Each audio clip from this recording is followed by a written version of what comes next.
más que palabras,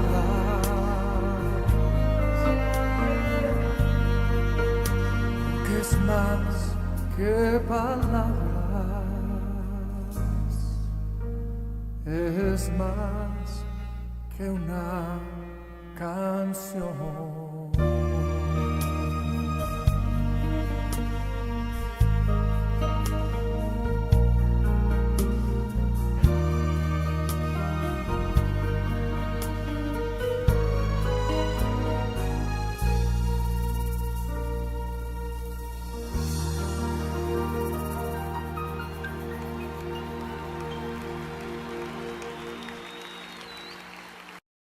La palabra del Señor dice así: pero los hijos de Israel cometieron una prevaricación en cuanto al anatema, porque Acán, hijo de Carmi, hijo de Zabdi, hijo de Sera, de la tribu de Judá, tomó del anatema, y la ira de Jehová se encendió contra los hijos de Israel. Versículo 2.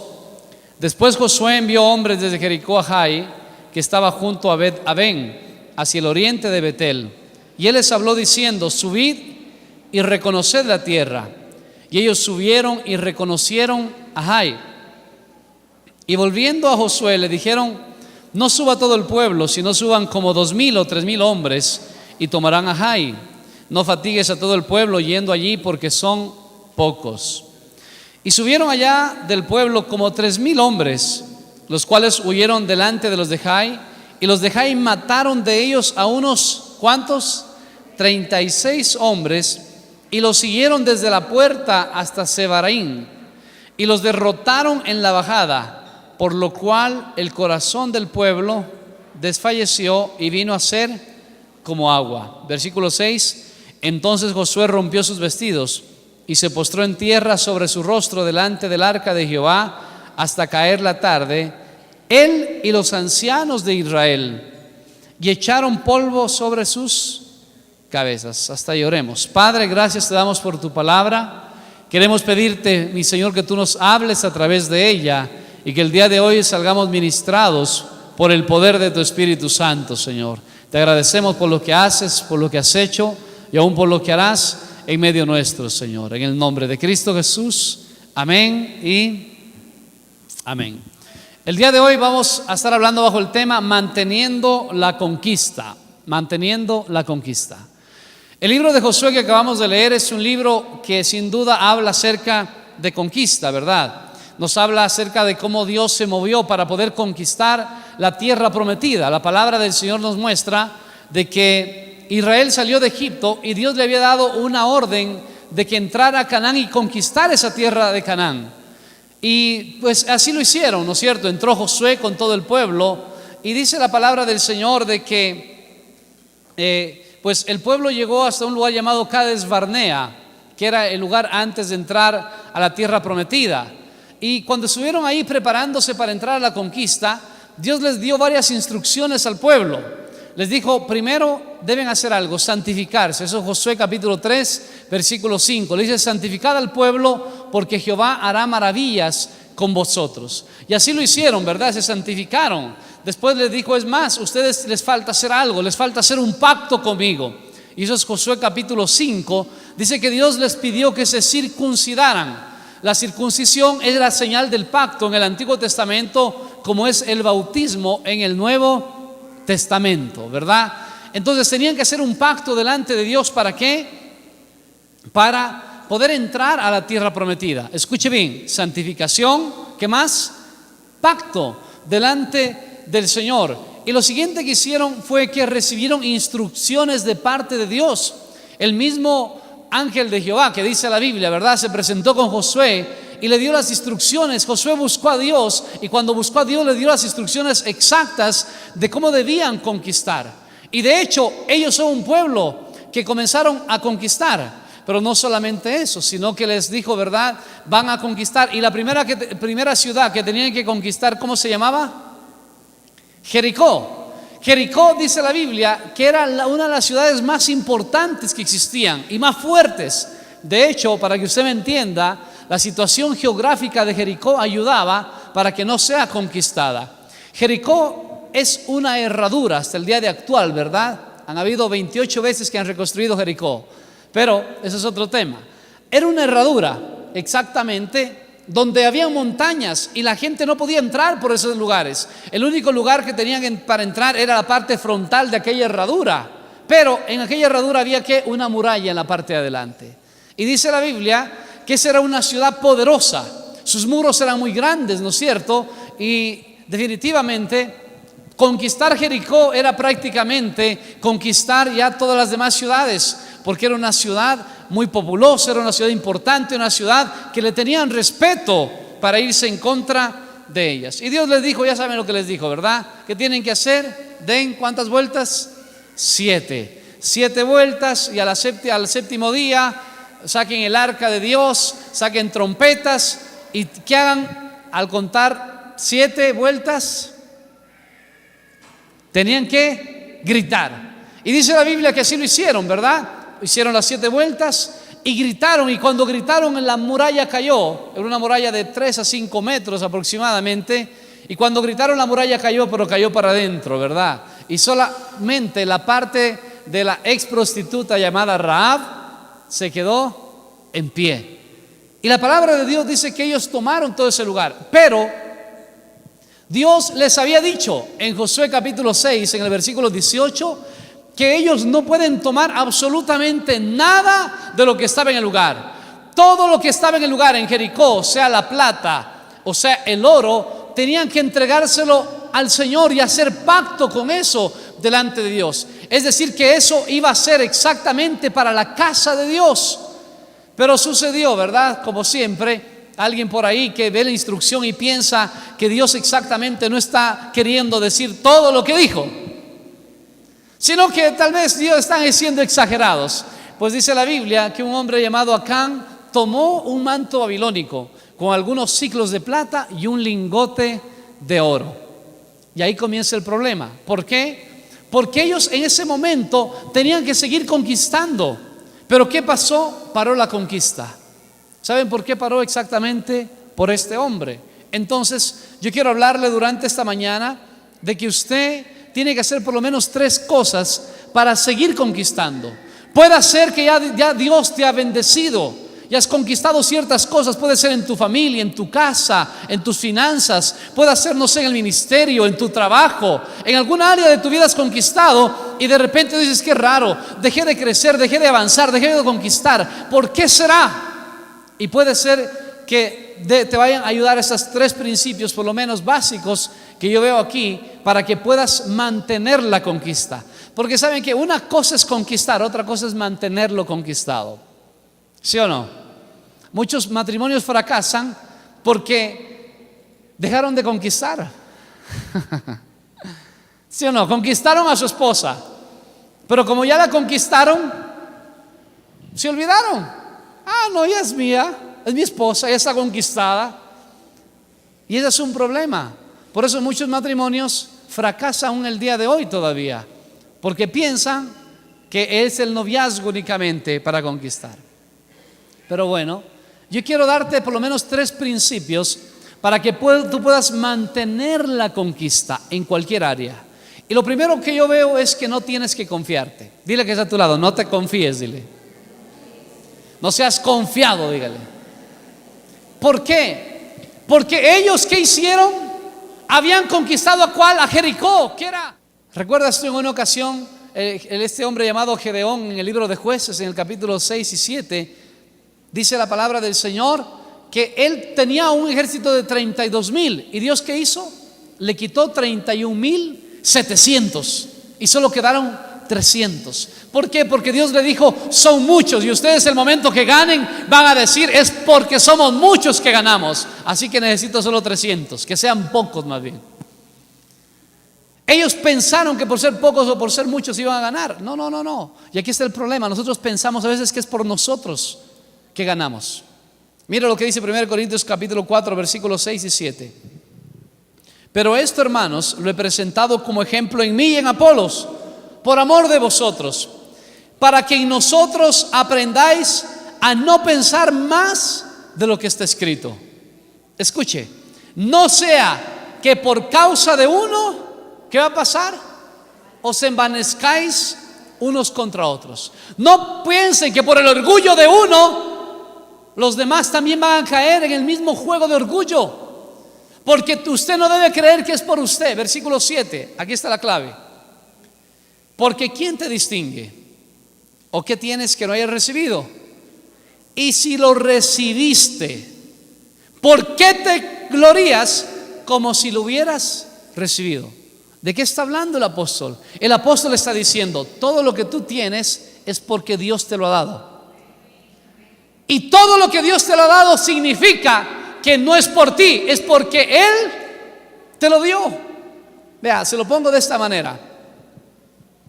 Si tú has logrado algo en cualquier área de tu vida, entonces usted debe pensar esto: ¿cuánta gente hizo lo mismo que usted hizo? Y se esforzó lo mismo que usted se esforzó, o aún se esforzó hasta más, pero no consiguió lo que usted consiguió. ¿Sí me doy a entender? Entonces hay gente que piensa: pastor, es que es mi esfuerzo, es mi lucha, es porque yo he sido un hombre trabajador, pujante, que voy adelante. Pero ¿cuánta gente hizo lo mismo que tú y no consiguieron lo que tú conseguiste? Eso significa que lo que tú conseguiste no es que lo conseguiste, es que lo recibiste. Que Dios fue el que planeó el lugar, la forma, la manera, te dio la sabiduría y es más, te dio la gracia para que lo que tú consiguieras, nadie más lo consiguiera. Por lo tanto, no podemos envanecernos delante de Dios y decirle: Señor, en verdad es que sí soy bueno yo. Me hizo acordar de 3 amigos que se encontraron, ¿no? Y el uno le dice: ¿sí viste la actividad que hicimos? Le dice: sí. Uy, esa fue mi idea, le dice. Si yo no les hubiera dado la idea, no hubiera sido así. Y estaban hablando los dos, dice: oye, sí, dice, pero ¿sabes qué? Pero yo la ejecuté, hermano. ¿Y qué te parece todo lo que ejecutamos, lo que planeamos? Yo fui, verdad, ahí el que gerencié todo el asunto. Y llegó el tercero, le dice: oye, qué bárbaro, qué estrategias tengo yo, no, qué actividad. Si yo no hubiera estado con ustedes, ¿qué estaban haciendo entre ellos? Pensando: estos 2 cholitos de aquí sin mí, nada hacen. Y a veces no nos pasa a nosotros aún, que muchas veces pensamos que si nosotros no lo hubiéramos hecho, entonces no hubiera salido. ¿Qué dice el apóstol Pablo? Lo que ustedes tienen no es porque ustedes se han esforzado, es porque lo recibieron. Por lo tanto, tu empresa, tu familia, lo que tengas y que te ha funcionado, significa que Dios te lo dio. ¿Qué pensaron ellos? Es nuestro esfuerzo, es porque somos muchos que vamos a vencer, así es que manden poquitos a pelear. ¿Qué hicieron? Se confiaron. Lo segundo que debes tener cuidado para seguir conquistando, para mantener la conquista, es sencillamente de que cuando las cosas ya no están saliendo bien, hay que volver al principio. Lo que no se puede cambiar siempre son los principios en las cosas. ¿Qué hizo Josué? Dice la Biblia que fueron 2,000 o 3,000 y los de Jai salieron y mataron 36 hebreos. Y Josué se puso mal. ¿Cómo es posible que hayan muerto mis amigos, mis compañeros? Versículo 6, por favor, de Josué capítulo 7. Entonces Josué, ¿qué hizo? Rompió sus vestidos y se postró en tierra sobre su rostro delante del arca de Jehová hasta caer la tarde. ¿Qué hizo? Ayunó, se vistió de cilicio, buscó a Dios. Él y los ancianos de Israel echaron polvo sobre sus cabezas. Volvieron a la raíz, que es buscar a Dios siempre en todas las cosas. Pero tenían que haberlo buscado antes de ir donde Jai, no después. ¿Sabes que no es solamente buscar a Dios, es buscar a Dios en el momento que debes buscarlo?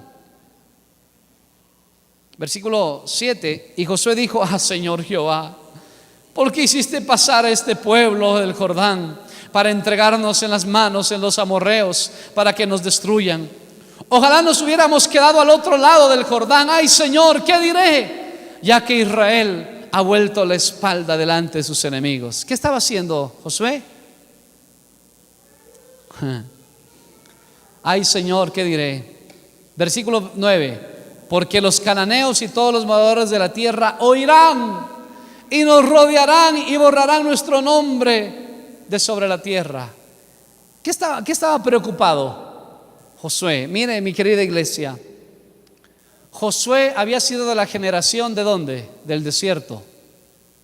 ¿Recuerda usted? Él y Caleb eran los ancianos. Los demás eran todos jóvenes que tenían menos de 60.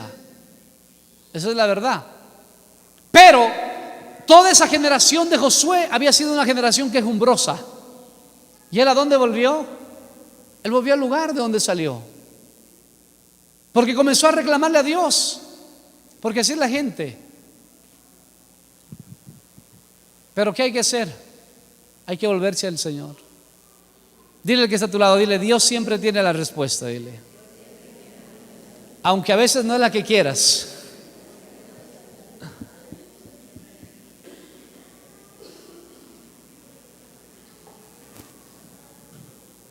Mi querido hermano, déjeme aconsejarle. Si usted ha hecho algo y le ha funcionado, antes de que inicie una nueva cosa, ¿qué debe hacer? Busque a Dios. Antes de ingresar a otro proyecto, busque a Dios, que reciba dirección. Escuche esto con atención, por favor. Esto es un principio, ojalá lo pueda anotar en sus propias palabras. Nunca sirven las mismas armas para diferentes guerras. ¿Escuchó bien? Vea, hay situaciones en esta vida que con oración son suficientes. Hay situaciones que aunque usted ore, no es suficiente, debe ayunar. Es oración y ayuno. Hay situaciones que usted no las va a vencer con oración, tendrá que hacer alabanza. Hay situaciones que usted va a orar, ayunar, patalear y nada pasa, porque lo que se necesita es obediencia. Pero a nosotros nos pasa que queremos enfrentar diferentes enemigos de la misma forma.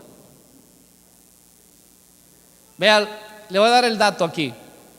Dice la Biblia que cuando un pequeñín llamado David, ¿recuerda usted? Llegó a dejar comida a sus hermanos y vio a aquel paladín de casi 3 metros de altura llamado Goliat, diciendo: dadme un hombre.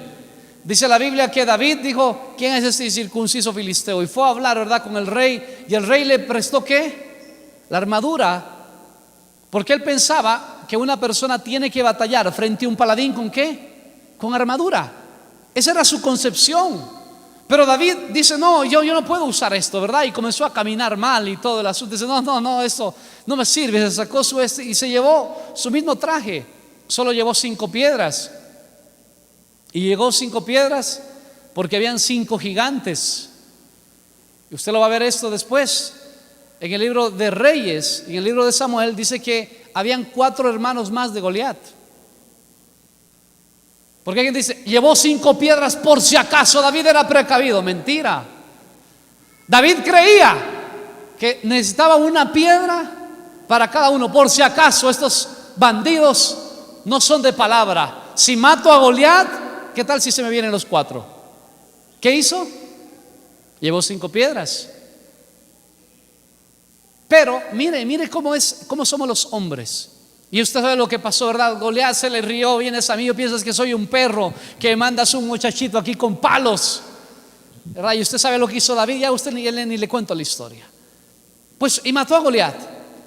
Pero pasan los años, pasa el tiempo. David ya se vuelve un poquito ya más lento en sus cosas. Y dice la Biblia que el ejército de David tenía unos hombres que eran diestros con la honda, ¿no es cierto? Que dice que a un pelo le pegaban, hermano.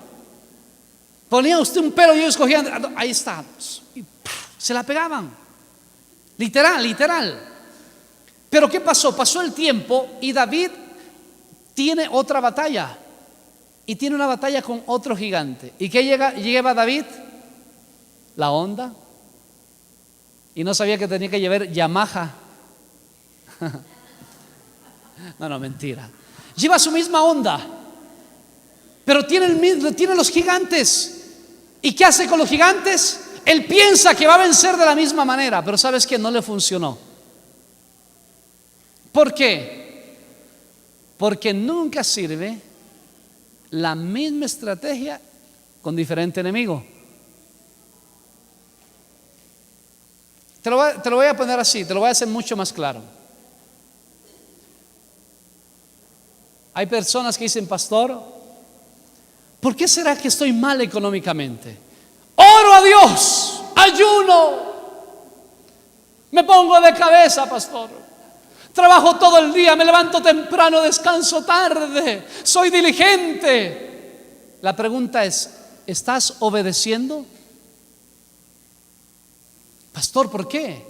¿Estás diezmando? ¿Estás cumpliendo los pactos con el Señor?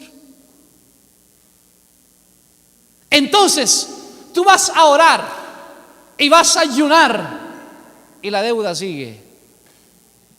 Y tú reprendes la deuda y el espíritu de endeudamiento, pero no obedeciste.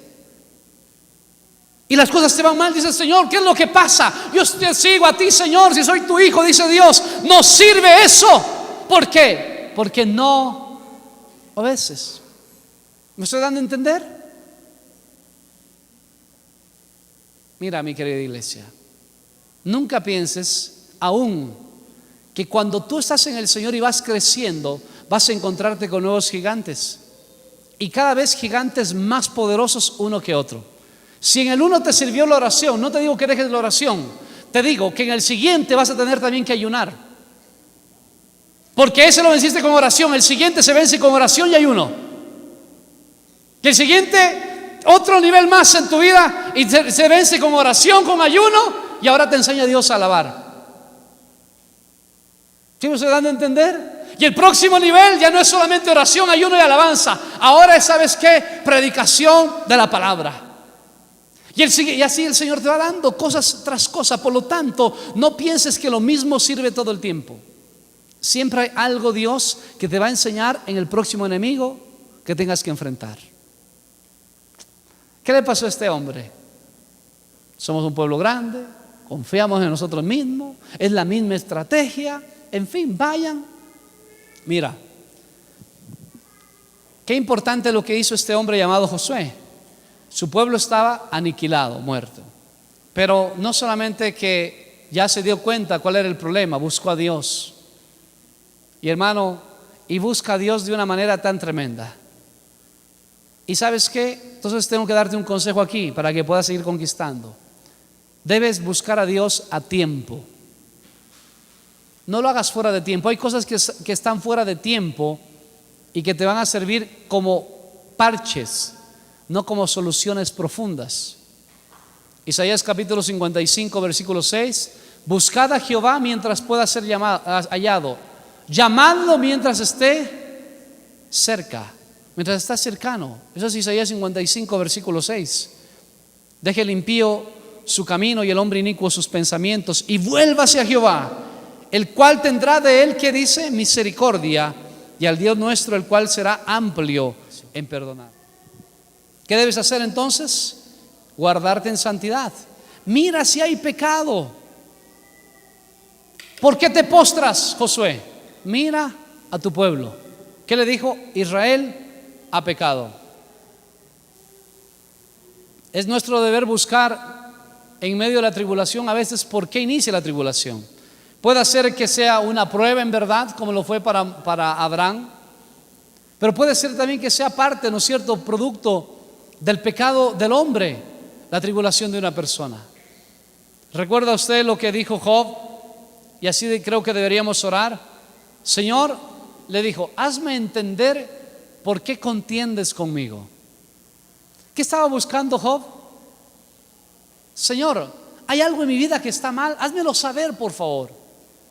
Esa fue la situación de Job. Entonces Job entendía que algunas situaciones pueden venir en verdad porque sus amigos aún lo acusaban. Algún pecado tienes, estás escondiendo algo. Y Job dijo, Señor, hazme entender, yo quiero entender por qué contiendes conmigo. ¿Hay algo en verdad que está mal en mi vida? El salmista dice, mira si hay en mí pecado y mira si hay en mí camino de iniquidad y guíame por el camino de justicia, de rectitud. Hazme entender. David también lo dijo, ¿verdad? Examíname, Señor. Y ¿sabes qué? Cuando uno hace esa oración, entonces Dios también es consecuente con uno. Mire lo que Dios le dijo. Y me parece que desde el versículo 11 muestra exactamente cómo Dios ve el pecado de una persona. Vean lo que dice la palabra del Señor en el versículo 11. Israel ha pecado. ¿Y qué le dijo? Y aún han quebrantado mi pacto que yo les mandé. Así ve Dios el pecado. Primero, como quebrantar el pacto. En la Biblia la palabra pacto se usa cuando Dios hace pacto con su pueblo, pero también se usa exactamente para describir el pacto matrimonial, y esa es la misma palabra. Es decir, que para Dios ellos habían sido ¿qué? Adúlteros espirituales. Esa es la idea. Fueron adúlteros. Quebrantaron el pacto que hicimos. Yo hice un pacto con ustedes de entregarles esto, pero ustedes tenían que haber guardado también. Y esto es como un adulterio espiritual. Exactamente, así Dios ve el pecado. Dios no ve como una falla el pecado. Dios no ve como un problema el pecado. Dios lo ve como ¿qué? Como un adulterio. Exactamente. ¿Qué más le dijo? Versículo 11. Han quebrantado mi pacto que yo les mandé y también han tomado del anatema. Tomaron la maldición. La palabra anatema significa maldición. La palabra anatema viene de una palabra que es harán, que significa algo dedicado a la destrucción. Le dijeron: ustedes tomaron algo que los va a destruir, porque ¿sabes qué? Es exactamente como Dios ve el pecado. Lo ve a una persona que ha pecado, que está listo para ser destruido. ¿Qué les dijo? Ustedes no podrán hacer frente a sus enemigos, no podrán conquistarlos. ¿Por qué? Porque hay maldición en el pueblo. Mire, mi querido hermano y mi querida iglesia, lo que estaba sucediendo con ellos entonces. Personas que viven en maldición. No sé si le ha pasado a usted que dice: pastor, no sé qué me pasa. Salgo de una y caigo en otra. Y salgo de esa y ahí voy, ¿verdad? De tumbo en tumbo, decían antes. De problema en problema. ¿Será que hay una maldición que estás arrastrando y que no te has arrepentido realmente delante del Señor? Porque así es exactamente, el pecado siempre maldice, aunque te promete vivir bien. ¿Qué más le dijo? Mire lo que dice. Han tomado del anatema, versículo 11 estoy. Ya están hurtado, han mentido y aún lo han guardado entre sus enseres. Yo le llamo esto cadenas de pecado. La Biblia dice que el que peca es esclavo del pecado. ¿Qué han hecho? Han hurtado, han mentido, han guardado entre sus enseres.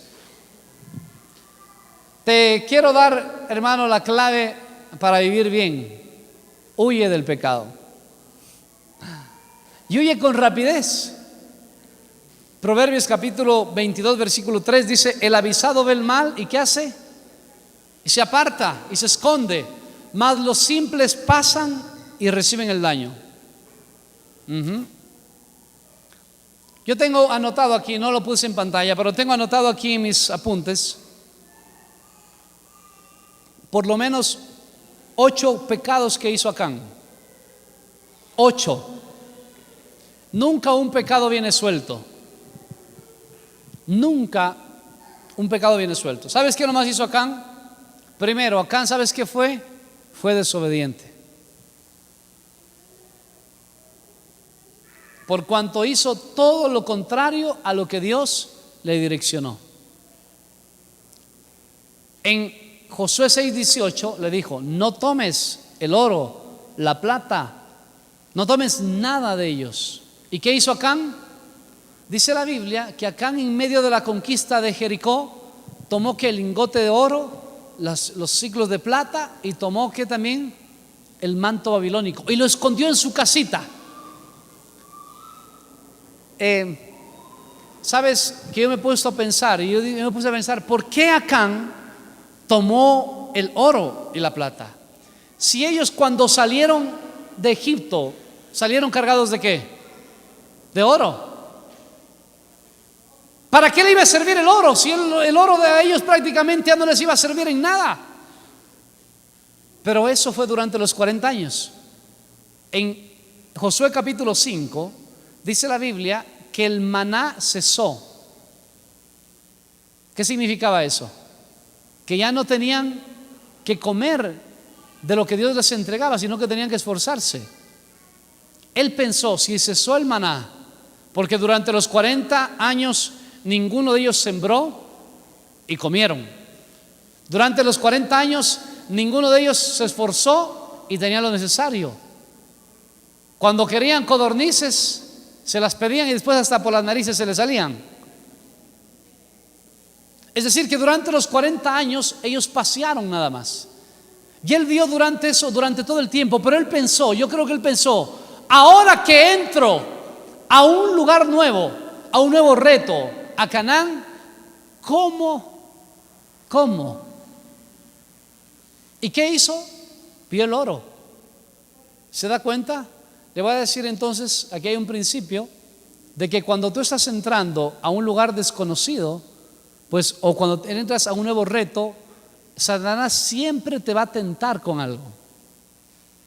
Y él fue tentado y fue desobediente a lo que Dios le había dicho. No, eso es para el tesoro de Dios. Segunda cosa que yo veo que hizo Acán es que fue rebelde, porque menospreció la autoridad directa de Dios.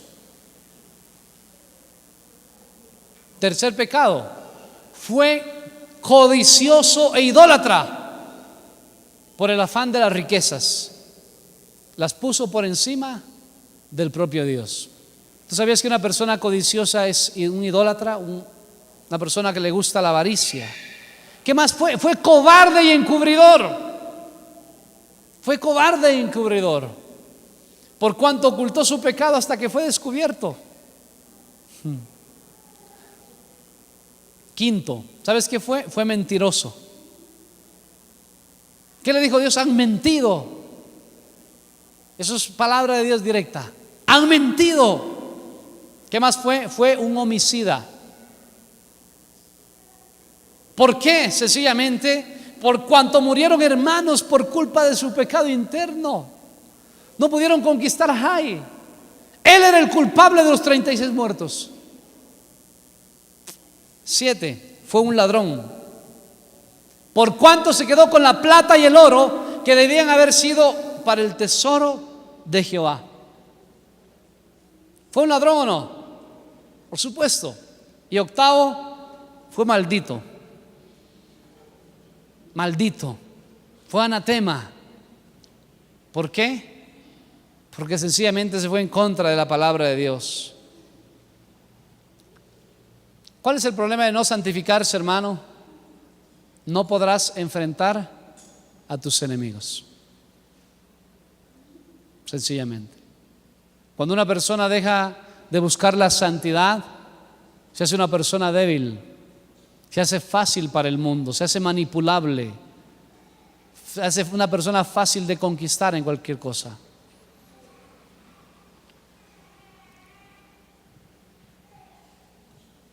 Versículo 12 le dijo: no podrás enfrentar a tus enemigos hasta que destruyas el anatema.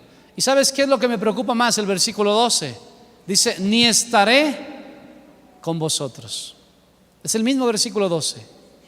Hermano, que no esté con nosotros, no sé, Aarón, María, es una cosa, Moisés por último, pero que Dios le diga: no estaré contigo. Ahora yo quiero recordarle algo que está en Josué capítulo 1. Cuando Moisés había muerto, Dios le dijo a Josué: Josué, así como estuve con Moisés, estaré contigo. ¿Y ahora qué le dijo? No estaré con vosotros.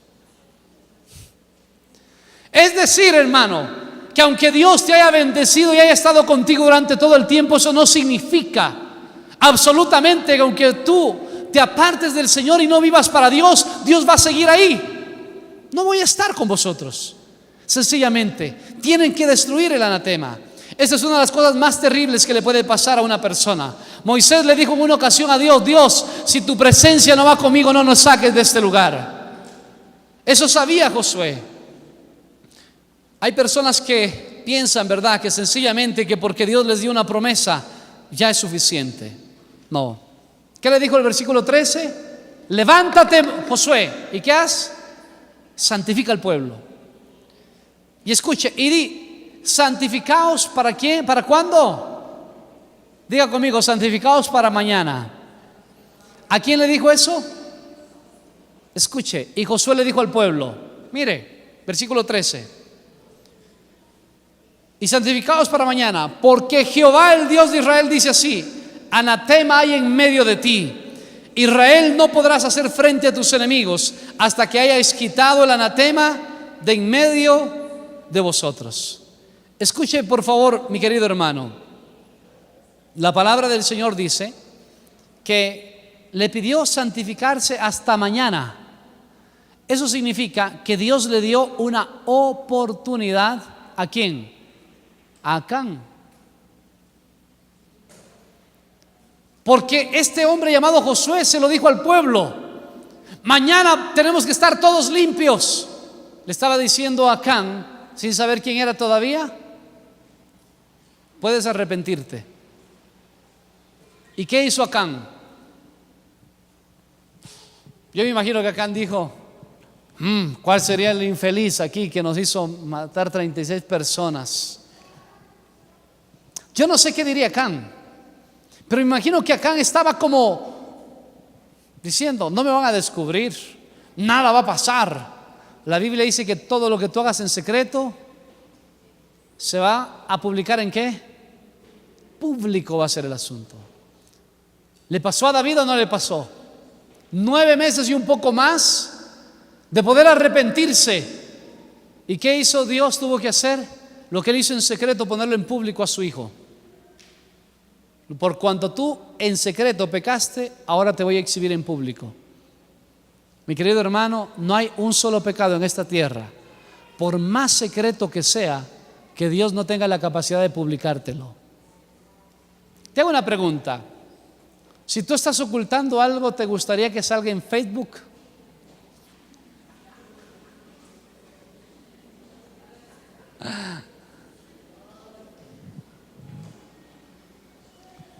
Una de las cosas más terribles que le puede pasar a una persona exactamente es ocultar su pecado. Josué le dijo: santificaos hasta mañana. ¿Por qué Acán no fue? Le dijo Josué: mire, esta es la situación. En verdad yo cogí un manto babilónico que estaba muy lindo, lo codicié, hice mal.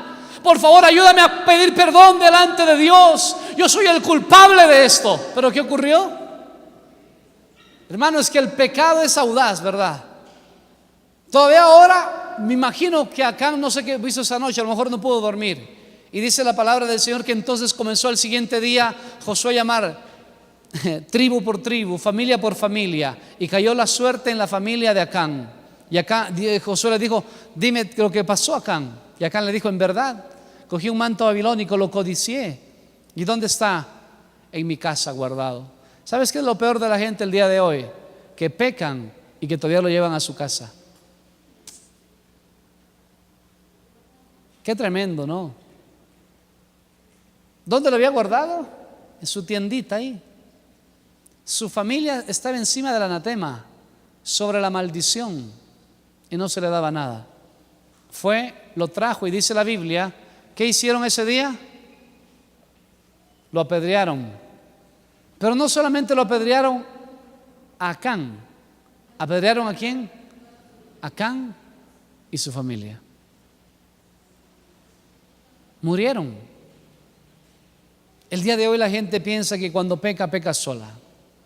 La semana pasada te lo dije: cuando una persona peca, están pecando 4 generaciones con él.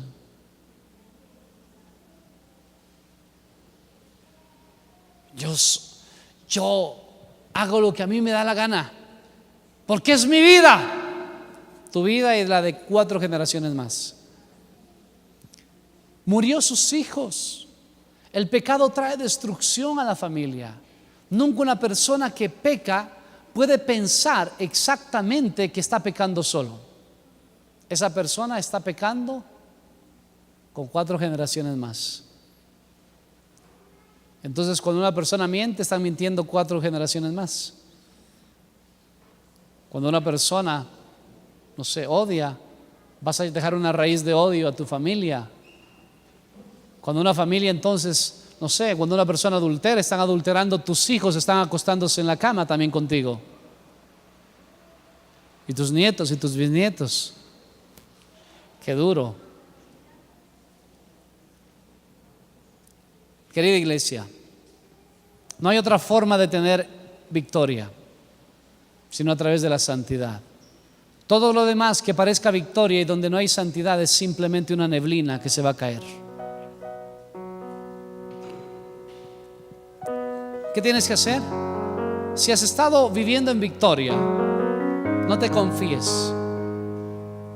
Haz lo que has estado haciendo, pero te aseguro que Dios va a tener que revelarte algo más. Busca a Dios.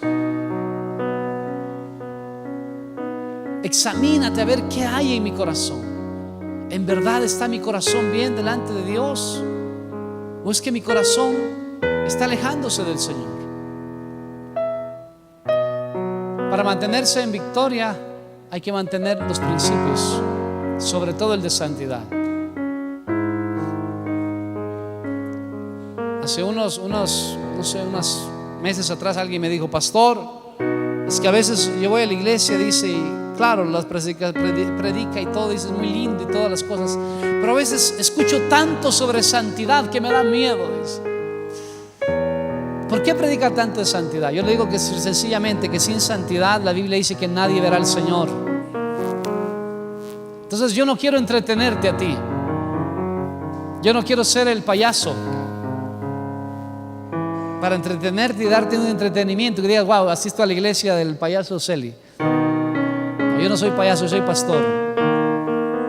Y como siervo de Dios tengo que hablarte sobre santidad y decirte que sin santidad no vas a poder ver al Señor. Que sin santidad tus conquistas van a ser una neblina que se van a esfumar y vas a caer rápidamente. Por eso es tan necesario vivir para Dios. Y sabes que el fruto mayor que Dios busca es la santidad de una persona. Y una santidad que no venga de reglas, sino que venga una santidad de relación con Dios. Porque a veces el día de hoy la santidad la gente la busca a través de reglas. Pastor, entonces ¿qué hago? ¿Qué dejo de hacer? Pues si tú buscas a Dios, tú vas a saber qué debes hacer y qué no debes hacer. No hay otra cosa que decirte. No quiero decirte esas son las 600 reglas del centro cristiano. No. Busca al Señor y vas a vivir en santidad para Él. Ponte en pie. No sé qué ha pasado en tu vida. A lo mejor has dejado de conquistar.